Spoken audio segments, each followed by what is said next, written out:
Ladies and gentlemen, today I would like to present a story written by Jordi Sierra y Fabra entitled Kafka and the Traveling Doll.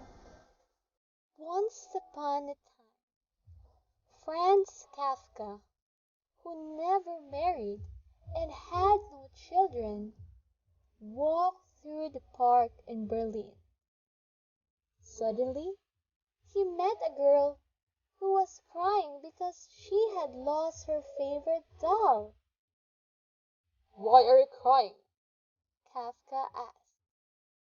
"I lost my favorite doll." "Oh, let me help you find it." "Okay."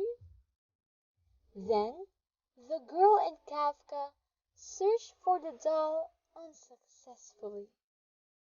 Kafka told her to meet him there the next day and they would come back to look for the doll.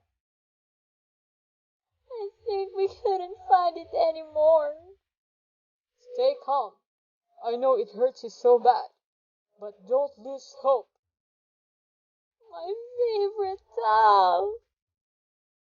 "Let's get back here tomorrow and search for it again." "Okay. Thank you so much." The next day, when they had not yet found the doll, Kafka gave the girl a written letter by the doll saying, "Please don't cry.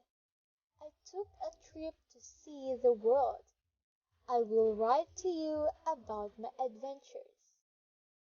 Thus began a story which continued the end of Kafka's life. During their meetings, Kafka read the letters of the doll carefully, written with adventures and conversations that the girl found adorable. Finally, Kafka brought back the doll. He bought one that had returned to Berlin. "It doesn't look like my doll at all," said the girl. Kafka handed her another letter in which the doll wrote, "My travels have changed me." The little girl hugged the new doll and brought her happy home. A year later, Kafka died. And many years later, the now adult girl found a letter inside the doll. In the tiny letter signed by Kafka, it was written, "Everything you love will probably be lost, but in the end, love will return in another way."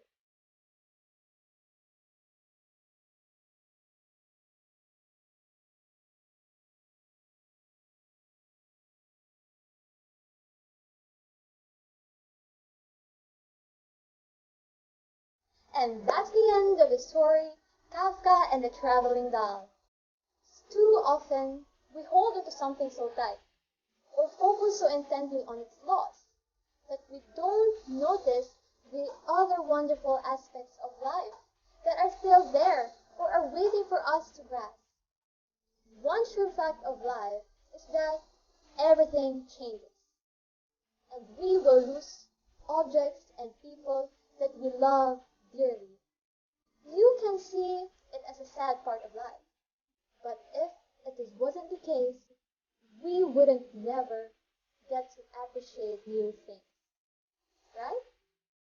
How many times have you thought your life was over due to losing something, a job, a partner, or something you own, only to find years later that it leads you to more happiness than you had ever thought possible? The loss had opened the door for greater things. This doesn't mean that we shouldn't allow ourselves to mourn. It is a very important part of the process that we shouldn't hold on. And I believe everything happens for a reason.